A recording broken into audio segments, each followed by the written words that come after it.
and that's the current situation. The counselling team and the intake team are feeling overwhelmed with the demand for service and each thinking they are shouldering more of the workload. Maya, you really need to get ahead of this and implement a more robust workload assessment system. You have to ensure both teams feel equally supported. Maybe you should try... As mentioned in my report, we have implemented processes to address this issue. The leadership team are having conversations with staff to understand the concerns of each team. Maya, and you know how this can get out of hand.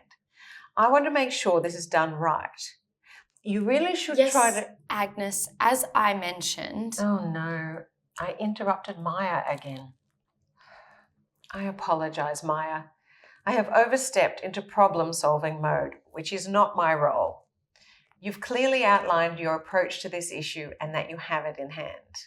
Thank you, Agnes. I appreciate it. Please, continue with what you were saying. Yes, Maya, I'm interested to hear more about your ideas. Thank you.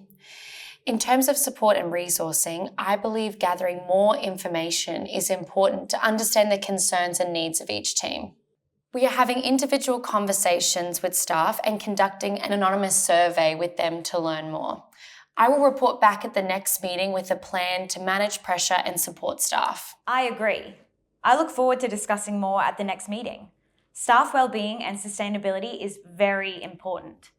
Thank you for bringing this to our attention, Maya. Excuse me, Maya. I want to apologise for interrupting earlier. The boardroom is not a place for personal agendas or passions. Working in solidarity means having respect for each other's knowledge and diversity of experience. Thank you. I value your support and believe open communication like this will help us stay on track. I will always ask if I need assistance. It is important that staff are valued and considered in board deliberations.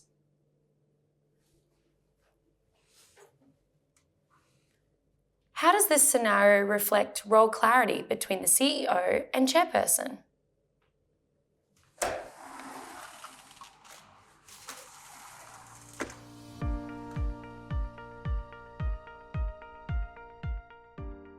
Role clarity is critical for boards of gendered violence services to stay in their lane and not drift into operational concerns or decisions while engaging in critical dialogue with the CEO and each other. Boards must determine and apply an ethical decision-making framework to the decisions they are required to make and how they make them. It's about governance, not having opinions, making judgments, or providing advice on operational matters.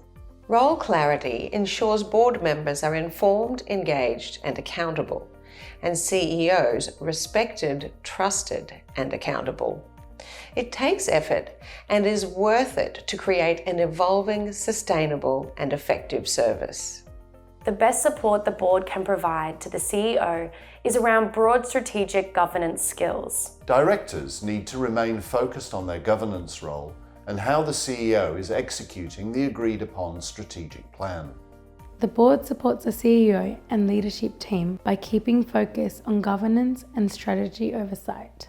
A robust and effective board that works well together must firstly understand the many facets of their role, the board, and the organisation they represent.